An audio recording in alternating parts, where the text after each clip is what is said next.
जो जिद्दी है वही जीतेगा। न मेरा एक होगा, न तेरा लाख होगा, ना तारीफ तेरी, ना मेरा मजाक होगा। गुरूर ना कर शाहे शरीर का, मेरा भी खाक होगा, तेरा भी खाक होगा।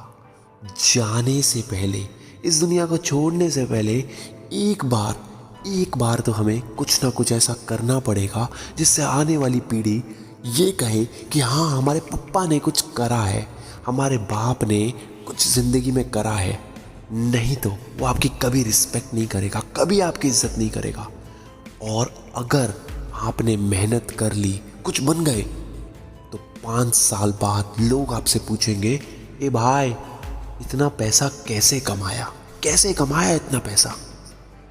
ये जानने के लिए आपको 3 स्टोरीज को समझना पड़ेगा।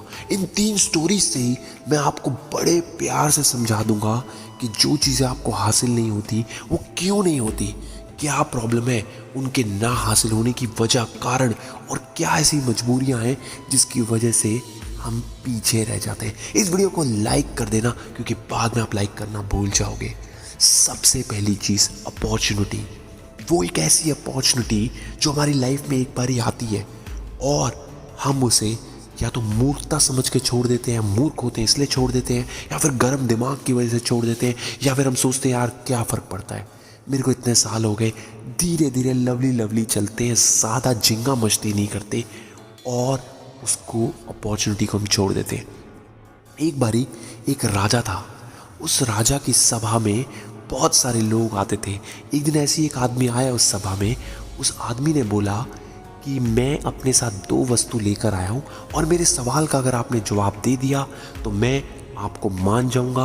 मैं कई सारे राज्यों में उस वस्तु को दिखा चुका हूँ और सारे राज्य मुझसे हार चुके हैं।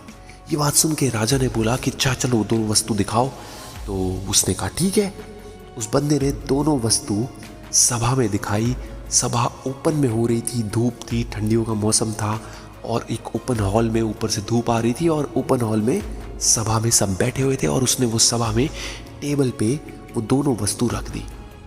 उसने कहा कि इसमें राजा साहब अगर आप अंतर बता दें कि इस दोनों वस्तुओं में क्या अंतर है तो निश्चित तौर पे मैं ये वस्तु आपको दे दूंगा और मान जाऊंगा कि आपके पास दिमाग है और आप चतुर हो। राजा ने कहा दिखाओ वस्तु। वस्तु देखी तो पता लगा वो हीरे हैं, दोनों हीरे हैं। अब बंदे ने बोला कि सर, इसमें से एक नकली है, एक असली है। अगर आप इसमें से फर्क बता दें तो निश्चित तौर पे मैं आपको दे दूंगा, नहीं तो आपको इसी मूल्य का, हीरे के मूल्य का मेरे को धन देना पड़ेगा या फिर कोई वस्तु देनी पड़ेगी। तो राजा ने कहा ये तो बताना बहुत मुश्किल है। अब बात इज्जत पे आ गई थी। उसको महसूस हो गया कि अगर भाई जवाब नहीं दिया तो मजाक उड़ जाएगा सारे शहर में, संसार में। सब परेशान। अब कोई मंत्री उठे ना बीच में, क्योंकि राजा के बिहेवियर सब जानते थे। अगर गलत जवाब दिया, बेइज्जती हो गई तो कारावास में भी डाल सकता है, जेल कर सकता है, कुछ भी कर सकता है, भैया क्या पता। सब परेशान। मगर एक अंधा आदमी फटाफट आया, बोला मुझे राजा के पास ले चलो, मैं बता दूंगा। सभा में ही बैठा था वो। अंधे आदमी को राजा के पास पेश करा गया। राजा को बोला उसने, राजा साहब मेरे को आप मौका दो, मैं 2 मिनट में बता दूंगा कौन सा हीरा और कौन सा क्या, कौन सा नकली है, कौन सा नकली है। 2 मिनट लगेंगे मुझे। राजा ने कहा ठीक है भाई, वैसे भी हार ही रहे हैं, बाकी तो किसी में दम है नहीं, अंधा आदमी बता दे, क्या पता बता दे। मौका दिया गया।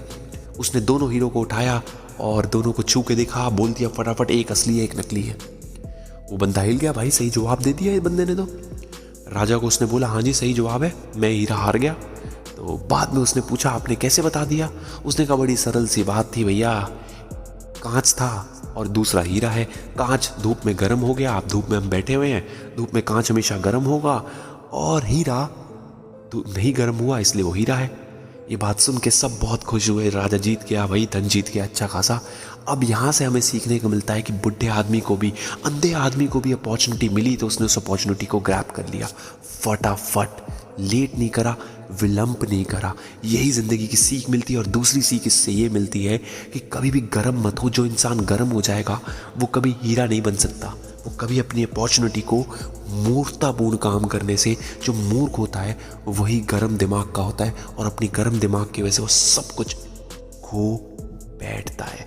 दूसरी चीज़ है दोस्तों, दिमाग लगाओ, नहीं तो ठोकर तो पक्का खाओगे। अगर आपने अपना दिमाग नहीं लगाया ना तो आपकी ठोकर खाना निश्चित है।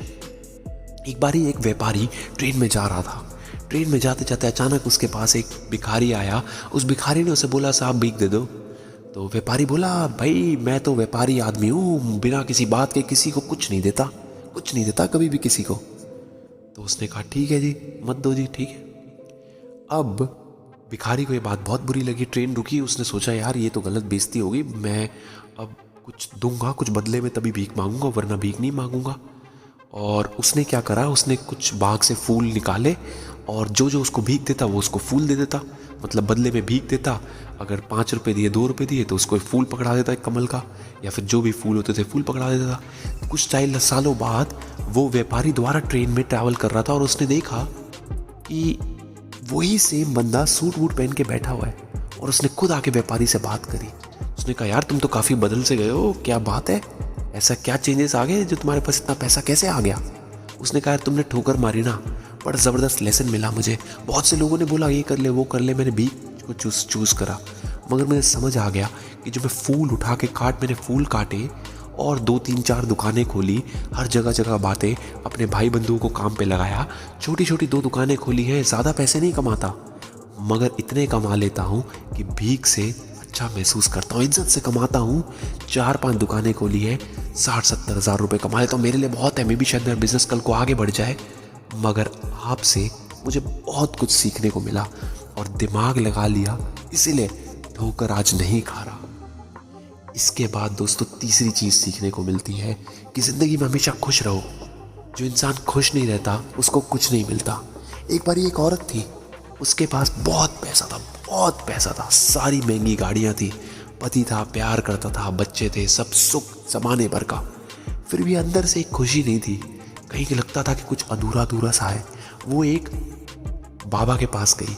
उसने बोला, बाबा जी मेरी ज़िंदगी का कल्याण करो, मेरे को कुछ समझ नहीं आ रहा, आप संत हो, महात्मा हो, बताओ मैं इतनी खुश क्यों नहीं रहती, फिर भी दुखी हूँ, कुछ अधूरापन सा लगता है, बेचैनी सी रहती है, हमेशा लगता है अकेलापन सा। बच्चे हैं, फैमिली है, प्यार है, पति है, सब कुछ है, बट अकेलापन सा लगता है, मन की खुशी नहीं है। बाबा ने कहा, मेरे यहाँ ना एक आंटी झाड़ू पोछा लगाती है, आप उससे एक बारी मिलो, आपको अच्छा लगेगा, वो बहुत खुश रहती है। वो आंटी झाड़ू छोड़कर फटाफट आई, गाने गाती हुए आई बस्ती में, काफ़ी बूढ़ी थी। तो उसने पूछा, बताओ जी। महात्मा ने बोला, बताओ भाई क्यों आप इतना खुश रहते हो, कैसे आप इतना खुश रहते हो, क्या रीज़न है आपकी खुशी का? वो आंटी बोली, एक बार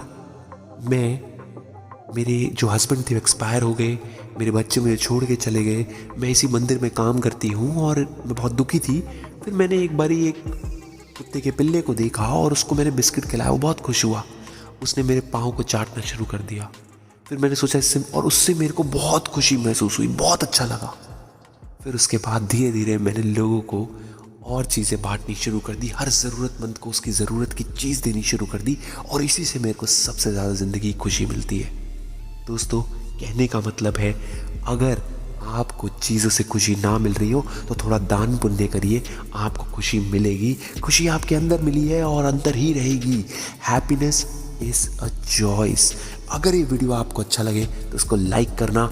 आपको मैं ये भी बता दूं कि आचार्य चाणक्य जी कहते हैं कि ज़िंदगी में कभी भी अपने अपॉर्चुनिटी को कभी भी मिस मत करिए। अपॉर्चुनिटी अगर आपके सामने है तो उसका बेहतरीन और भरपूर इस्तेमाल करिए।